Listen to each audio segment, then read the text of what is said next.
The Diet of the Kingdom of Dalmatia and Croatia met at Križevci in the first months of 1526. On the agenda was the question of dethronement and replacement of King Louis II, and an end to the union with Hungary.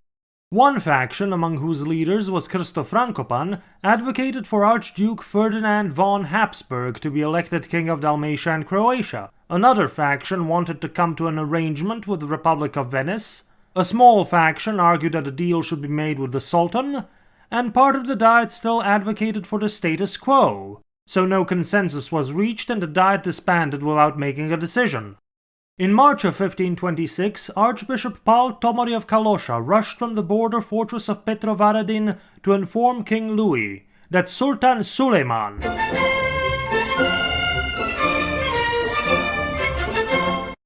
was making preparations for a campaign.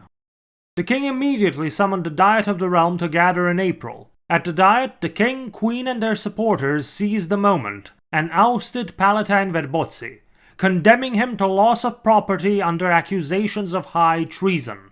Stephen Batory was restored to the office of Palatine, and Stephen Brodarić, the Bishop of Sriem, was appointed as the new chancellor.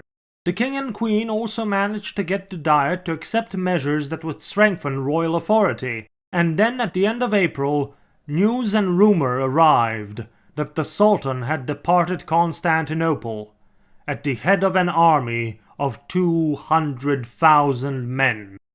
The actual army was at most half of that. The king ordered that the noble banners should prepare and join the king's army at Tolna on the 2nd of July.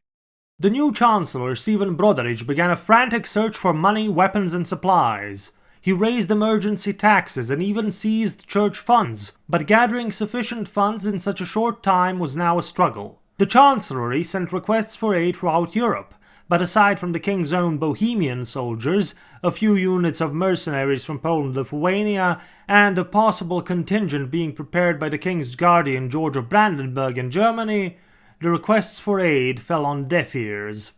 When Krsto Frankopan was summoned from Archduke Ferdinand's service to take command over part of the army, some speculate it was hoped that he would arrive with German reinforcements. The papal nuncio for the realm of St. Stephen, Baron Burgio, wrote an assessment of the situation to Pope Clement VII. If the Sultan does indeed come, then I repeat myself for the 100th time, Your Holiness can consider this land lost. Chaos without end has infected the realm, and materials for war do not exist. One question is, what prompted this sudden Ottoman campaign? Rumor at the time said that there had been a Janissary revolt in Constantinople, during which the Grand Vizier Ibrahim had to escape through a window half naked. And one of the ways to appease and reassert control over the soldiers was for the Sultan to go on military campaign. But there was a grander strategic reason. King Francis I of France, in January of 1526, while still imprisoned in Madrid, agreed to a very humiliating peace treaty with elected Emperor Charles V. In exchange for his freedom, the French king renounced his claims in Italy and agreed to return parts of Burgundy and the Low Countries to Charles. However, the moment Francis returned to Paris, he renounced the treaty, and in February of 1526, the exchange of letters between Paris and Constantinople led to an effective alliance. It was to the benefit of both sides to prevent a Habsburg victory over France and hegemony in Europe. The Sultan, of course, wanted to avoid a united Europe, so they would divide Charles's forces between two fronts. A grand Ottoman invasion in the east would relieve some of the pressure off of France in the west, and the Sultan had to show his full force in order to do that. But should the Sultan not come through, new options opened up for France. The Battle of Pavia had scared Europe, and an anti-Habsburg coalition formed. On the 22nd of May 1526, King Francis of France, the Pope, the Republics of Venice and Genoa and Florence, and the Duke of Milan, with the protection of the King of England, formed the League of Cognac against elected Emperor Charles. The elected emperor was also facing internal problems. With the war against France and the Peasants' War ongoing within the empire, The imperial brothers had to give way to the Lutheran princes at the Diet of Speyer in the spring of 1526, or face not receiving imperial taxes at best, or civil war at worst. Archduke Ferdinand, acting as imperial regent, allowed the princes to enact the anti-Lutheran Edict of Worms within their territories in any way they saw fit, including not at all.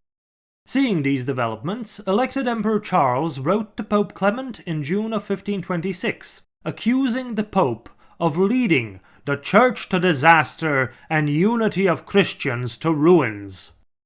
Meanwhile, in the realm of St. Stephen, on the 30th of May, Papal Legate Burgio wrote to Rome that nothing had been done. Archbishop Tomori sent the king and pope strongly worded letters of complaint about a complete lack of preparation. Your Majesty and Lords have even failed to shoe the horses.